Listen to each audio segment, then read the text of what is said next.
اولیاء کرام کی زندگی کا بنیادی مقصد یہ ہوتا ہے کہ لوگوں کے اندر اخلاقی قدروں کو اس طرح پیدا کریں کہ ان کے اخلاقی معاملات کے اندر بہتری پیدا ہو جائے. ولی ولا سے بنا ہے جس کا معنی قرب و نصرت ہے. صوفی صوف سے بنا ہے جس کا معنی صوف کا لباس پہننے والا، کھدر پہننے والا. اس طرح اولیاء اور صوفیاء کا نام جب لیا جاتا ہے تو ان کے ذات کے اندر اللہ رب العزت کی عبادت ریاضت کے ساتھ ان کی سادگی کا پہلو بھی نمایاں ہو جاتا ہے. ٹھیک. پھر خاص طور پہ جو اولیاء کرام کا وصف ہے وہ اپنی تربیت میں صرف ظاہر نہیں باطن کو سنوارنے کی بات کرتے ہیں. جتنے بھی مقام ہیں جیسے کہ پہلا درجہ متقی کا ہے، پھر اگلا درجہ صوفی کا ہے، اس سے اگلا درجہ ولی کا ہے، ولی سے اوپر قطب ہے، قطب سے اوپر ابدال ہے، پھر ابدال سے اوپر غوث ہے، اور غوث سے اوپر غوث الثقلین ہے. غوث کا معنی فریاد رس، غوث اعظم کا معنی سب سے بڑا فریاد رس، اور غوث الثقلین کا مطلب جو کہ آپ کی ذات ہے کہ جن و انسان دونوں کے فریاد رس. یہ حضرت غوث اعظم رضی اللہ عنہ کا مقام ہے کہ آپ صرف انسانوں کے فریاد رس نہیں ہیں، جن و انس دونوں کے فریاد رس ہیں. اور آپ نے جو سوال کیا کہ ہماری پریکٹیکل لائف کے اندر یہ جو ان کی زندگی کے بنیادی خد و خال ہیں ان کو اپنانے کا جذبہ اگر بیدار ہو تو یہ قوم، یہ امت بہتری کی راہ کی طرف جا سکتی ہے. تو اولیاء کرام کے یہی تو خصوصی وصف ہے. اولیاء کرام محاسن اخلاق سکھاتے ہیں، رذائل اخلاق سے دور کرتے ہیں. محاسن اخلاق کے اندر جیسے کہ سچائی ہے، وعدے کو پورا کرنا ہے، دیانتداری ہے، عدل و انصاف کو اپنانا ہے، ریسپیکٹ آف لا، قانون کا احترام کرنا ہے، ایک معاشرے میں رہتے ہوئے مساوات کو فروغ دینا ہے، سخاوت کو اپنانا ہے. اسی طرح اپنی ذات کو اولیاء کرام پیش کر کے امت کی اصلاح کی کوشش کرتے ہیں. یہ محاسن اخلاق ہیں. پھر رذائل اخلاق سے روکتے ہیں، جھوٹ سے بچنا ہے، غیبت سے بچنا ہے. اسی طرح اپنی نظر کو بے حیائی کی طرف نہیں جانے دینا، شرم و حیا کا وتیرہ اپنانا ہے. یہ اولیاء کرام کے خصوصی طور پہ اوصاف ہیں جو لوگوں کی اصلاح کرتے ہوئے وَيُزَكِّيهِمْ کا نمونہ بن کر لوگوں کے باطن کو پاک و صاف کر دیتے ہیں. سبحان اللہ. اولیاء کرام صرف ذاتی طور پر کسی ایک چیز کی طرف کسی کو بلانے والے نہیں، بلکہ وہ پوری قوم کی طرف، پوری امت کی طرف ایک پیغام محبت اس طرح منتقل کرتے ہیں.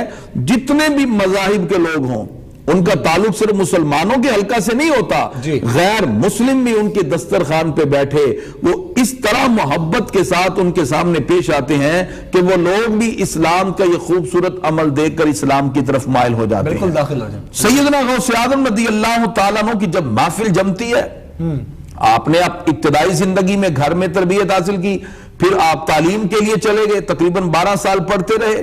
اس کے بعد پھر آپ بیابانوں میں چلے گئے، چلہ کشی کی تقریباً 14 سال، بعد روایات میں 21 سال بھی لکھا ہے. آپ نے ریاضت کی، پتے کھا کر بھی گزارا کیا. پھر آپ کے پیر و مرشد حضرت شیخ ابو سعید مخزومی رحمت اللہ تعالی علیہ، ان کے ہاتھ پہ آپ نے بیعت کی. اس کا مطلب کہ اسلام میں بیعت کا تصور بھی ہے. جیسے نبی کریم صلی اللہ علیہ وسلم کی بارگاہ میں صحابہ آتے تو سرکار ان سے بیعت لیتے. اللہ تعالیٰ قرآن مجید میں ارشاد فرماتا ہے ان الذین یبایعونک انما یبایعون اللہ. پیارے محبوب یہ لوگ آپ سے بیعت نہیں کر رہے بلکہ یہ پروردگار سے بیعت کر رہے ہیں. اللہ تعالیٰ نے اس بیعت کا قرآن میں ذکر کیا. پھر حضرت صدیق اکبر رضی اللہ عنہ سے لے کر جتنے خلفائے راشدین آئے ان کی بیعت ہوئی.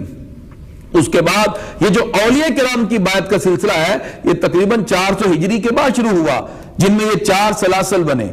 اور پھر یہ بیعت کا شرعی تصور کیا ہوتا ہے؟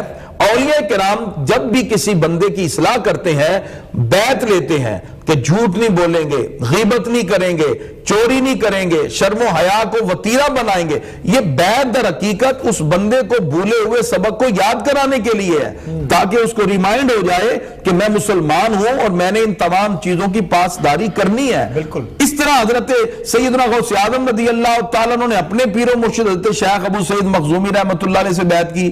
لیکن جو پہلے ہی اعلیٰ درجے پر فائز ہوں اللہ تعالیٰ اس بیعت کے صدقے سے ان کی اس روحانی کیفیت کے اندر اور اضافہ فرما دیتا ہے. واہ واہ.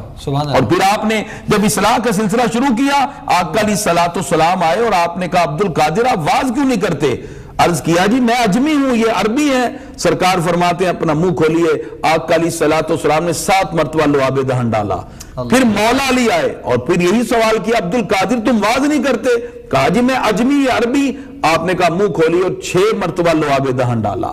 اس کے بعد پھر حضرت غوث پاک کی آواز میں وہ تاثیر پیدا ہوئی آپ کے خطاب میں کہ آپ کے خطاب میں لاکھوں افراد بھی ہوتے، علامہ ابن جوزی جیسے عالم بھی آپ کی مجلس میں بیٹھے ہوتے اور آپ قرآن کی ایک ایک آیت کی 40 تفاسیر کرتے، اور پھر روحانی طور پر جب آپ ایک نظر کرتے تو بڑے سے بڑے عالم بھی اس وقت ورطہ حیرت میں آ کر غش کھا کے گر پڑتے تھے۔ یہ سیدنا غوث اعظم رضی اللہ عنہ کا روحانی تصرف تھا کہ لاکھوں اور ہزاروں افراد تک بھی آپ ایک طرح کی آواز پہنچاتے ہیں۔ انسان بھی آپ کی گفتگو سن رہے ہوتے، جنات بھی آپ کی گفتگو سن رہے ہوتے، اس طرح آپ کو غوث الثقلین کا مرتبہ دیا